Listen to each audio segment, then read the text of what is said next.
Hi, everybody. Say hi, everybody. Hi, everybody. Okay. So what's up, everybody? Welcome back to Homesteading Off the Grid, the most awesome homesteading channel on YouTube that has nothing to do with homesteading. Today, we're actually showing you a view of our new home for the winter.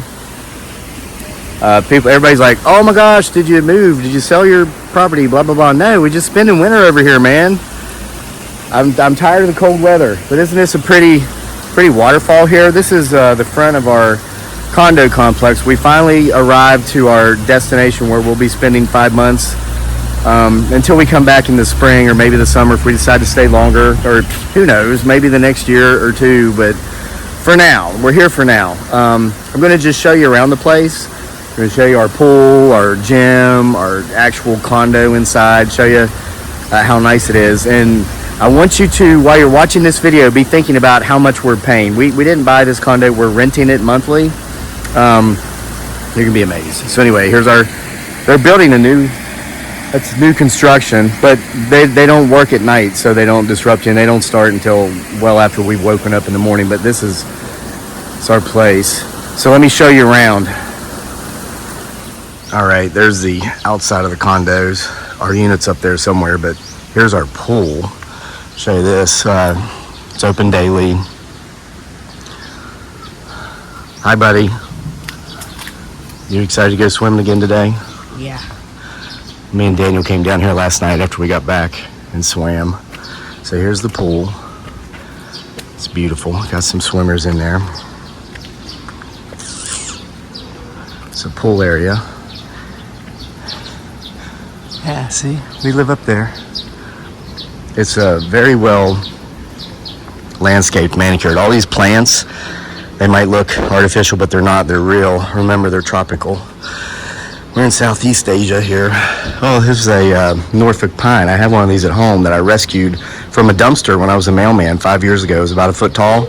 It's now about 6 feet tall. And we actually have our friends, Lonnie, Mike, and Trainer, shout out, babysitting that plant. We leave it outside on the porch in the summer, but in the winter we have to bring it inside or it'll die because it is tropical. Hi, honey. Say hi. I'm just giving a tour. What? Oh, isn't that beautiful? I mean, it's not as beautiful as you, though. But now there's some bunch of people on their way to Manila. So this is just the view here. I'm coming up the stairs. To our room. I always like to stop here and take a look at the view. There's a mountain start over there. The ocean is in the other direction. We were over there yesterday, but they're doing a lot of building. They told us right here they're actually putting in like a giant mega mall. Bah, not my thing, but whatever. All right, let's go to the room now. All right, just give you the views. We walk in the door. Now, we actually just got here yesterday. What, honey? I'm making a video. Oh, sorry. Oh, you're fine. No, dearly thought I was talking to her. Home is where you hang your hat, right? And of course, home is back in Virginia. We all know that. So it's not big, but we have everything we need. We cook here. Microwave ref, fully furnished. You know, we have, of course, I mean, it's a super nice place. And there's just 3 of us. Here's our table. It's me, Dearly, and Daniel, of course. Hi, buddy. You're fine. So here's our living room area. Of course, had to bring books. Got a couple of Stephen King novels I haven't read yet. Bought them. Daniel's textbooks. Hi, buddy. Hello. So look at that. You want to hear a dad joke? Me. Haha. Okay. So you want to wave and say hi, honey? Hello. Here's our master's bedroom. Yep. Here's our master's bedroom. We're the masters, huh, honey? Me and you. Yeah. Yeah, shower pad. Yeah, we have our own bathroom in here. Let's move into this. Yeah, like yesterday. We got here yesterday morning, so yeah. So I mean, it's a little cluttered. Not really, but so we have our shower. We do have hot water. It's one of those German hot water heaters things that heats the water as you need it, so you don't have this big, huge tank constantly wasting energy, keeping water hot. Another mirror. Let's see. Yeah, it's a really nice place. Clothes are in there. And then this is Daniel's room. Daniel's got his own room here, just like he does at home. Everything, of course, we've got the ductless cooling. We don't need heat here. So temperatures, it's been in the low 90s every day, and at night it gets down to about maybe 78. And then we told Daniel he had his own bathroom too, but he says this is the public restroom because it's off of the dining area, but he's got his own shower in here too. There's his stuff. But buddy, this is a public restroom, right? Because it's off of the dining room. So Yeah, because we told him he have his own bathroom. Yeah. And he said, no, it's a public bathroom because it's not inside my room. yeah. But once upon a time when he was a little baby over here, we didn't even have a bathroom, did we? And then here is our balcony. Let me see if we can get out here. Yeah, I gotta unlock it over here. All right, let's give you the view. These buildings are very noise-proof, so you just heard the banging and clanging going on from the new construction over there. We actually cannot hear that from inside, so it's a wonderful thing. That was a concern of mine, but it's of no concern. Down there's the pool again. So over there's the mountains. You get a better view of the mountains from here. That's a beautiful tree, isn't it? So over there are the mountains, or bukid, as they call them. That's how you say mountain in Visayan, bukid. National language is Tagalog, but down here, we're in the Visayas. They speak Visayan mostly. So that's the language I learned when I lived here before. So there's our view. It looks like we can see more of the city from over there. So there you have it. While we're here for the next 5 months to a year or 5 years, however long we decide to stay, definitely through the winter though, we'll make occasional videos for you. If you really want to see more of what we've got going on over here, you need to go over to Facebook and watch our look at our Homesteading Off the Grid Facebook page. Dearly runs that. Of course, we've got the Sick Twisted Humor page. That's mostly dad jokes. But we're showing some stuff from what's going on over here in the Philippines from there. We just don't do YouTube as much as we do Facebook anymore, but we'll try to remember to do a couple videos a week. We're still kind of like resting up. It's now a 13-hour time zone difference because for people in America set the clocks back. You know, it's the only country that does that. It's insane. I thought they stopped doing it. So anyway, so at the beginning of the video, I told you to keep in mind, you know, your estimate of how much we're paying to rent this place for a month. You see, we have the pool. Honey, I asked about the gym. It's actually the gym across the road is the one that we use. Oh, it's part of it? Yeah, that's we cool. thought the gym was down here. We're trying to find the gym because I need to start working out again. So does Dearly. But okay, so the pool and then fully furnished, nice condo, comfortable in here with the aircon, and we're in a city. So what are your estimates? How much do you think we're paying to rent this place monthly? I'll give you a second to take a guess. Because Dearly, you know the answer, right? Yeah. All right, so if we were in Charlottesville, Virginia, where we live, and we rented a place like this, it would probably cost a couple $1,000 a month, maybe $2,500 or $3,000 a month. So, but Charlottesville's kind of pricey, so you're probably thinking, well, it's probably half that. It's probably $1,500 a month. Nope, it's less. Thinking, wow, you get all that for $1,000? Well, it's less than that. Honey, how much do we have to pay in rent here monthly? $653. $653 is what it comes out to. Yeah. Yeah, it's like 35,000 pesos. Mm-hmm. So it's like it's like a fraction of our mortgage back home. Honey, it's not 35. It's total because including those is 42,000. Oh, so plus so the rent's That's 35. 650. Then we have to pay the utilities, which is Yeah. what, electric, water, and internet. Yeah. And so it's like another 7,000 pesos, Mhm. which is about $130. Yeah. That's like your internet bill back home, but that's all utilities here. So $653 a month. We're over here. The most expensive part of the whole trip is the airfare. Yeah. But other than that, I mean, it's ridiculous how cheap it is here. $1 worth 55 pesos. But your real rate of return is probably a 4-to-1 return.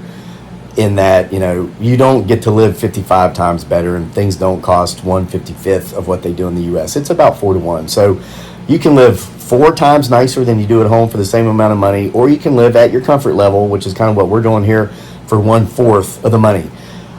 Backing out the airfare, and I'll tell you what, you could even build this in. Let's say we're here for 6 months, because that's probably how long we're going to stay, at least 6 months, maybe longer. We will literally spend less money out of our, our income. We got our inflow, our income, and then your outflow, what you spend. We'll literally spend less money while we're here than we would have spent if we were in the U.S. Don't you agree, honey? Yeah. And people are like, how could you afford to travel like that? How can you not? It's like, if you actually just do the numbers and look at the math. Now, of course, there's the freedom to come and go. And, of course, we're social media content creators, so we can work from anywhere at any time as long as we have our gadget and an internet connection. And then this year, we're homeschooling our son because of the busing fiasco. We live 40 minutes away from his school, and they took away our bus from us this year because of a busing shortage. And it would have required me to drive 20 hours a week to take my kid to school and back. No. So I said, we're going to do like a homeschool, private, online, virtual thing, just like when they had COVID.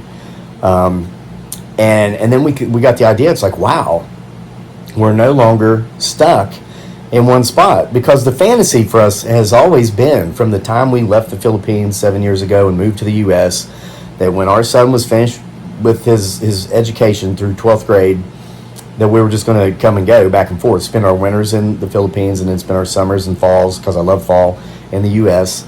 But I said, hey, we can do this now. And they were on board. They were like, yeah. And like 2 days later, we were buying tickets to come. Yeah, it happened just like that. Week. And so Daniel's actually doing his schoolwork right now. And guys, I'm telling you, if you have kids in the outdated, asinine public school system in America, where they are not being educated but indoctrinated, if you think that homeschooling is above your pay grade or it's hard, it's not. I never knew it would be this easy. I don't have to teach him. I'm considered what's called a learning coach. I just have to make sure he does the work, and then we can see as his parents what he's supposed to do, whether he's at, is he on pace to be doing it.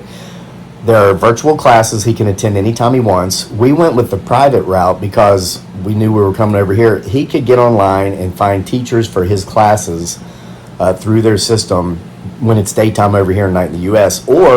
And he kind of built a rapport with his permanent teachers there before we left, because he did the homeschooling for about a month before we left. If he doesn't attend the virtual class, it's okay, because they're recorded. He can go back and watch the recorded version. So if he's having struggles in maybe a mathematics, he's got math, science, English literature, world history. That's it. None of this wasting time, waiting in line, going here, going there, and then the woke agenda that the schools are pushing. 3 hours a day. That's it. 3 hours a day. So we went out for breakfast. We had breakfast. He's going to do his schoolwork, and when he's done, we're probably going to go to the beach. I mean, that's our life. The brick and mortar traditional teaching way that has been broken for a long time it's obsolete. You don't need it. So as long as you could, you've got a lifestyle, and so many people are working from home now virtually anyway. So whatever, I'm just kind of rambling now, and that's what I do. Yeah. You got anything else you want to tell them, honey, or say? No. I hope you guys take care.